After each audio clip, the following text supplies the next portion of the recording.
So, this is a DIY countertop little campfire. So I took the paper rolls off the toilet paper. There's no toilet paper holder. Stuffed them in the bottom. I'm getting 91% rubbing alcohol, and we're going to fill it up. So we're going to fill it up and let it soak.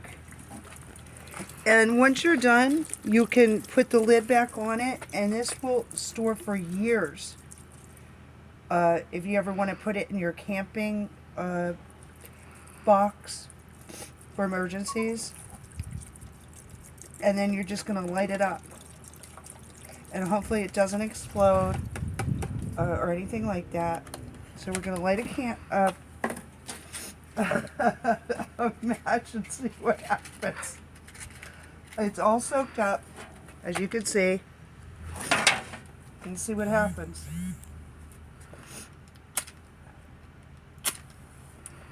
Okay, as you see, fire.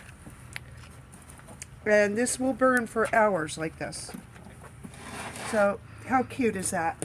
I just need a beverage and we're set. We're going to try this out later. But there you have it. Your own tabletop little burner.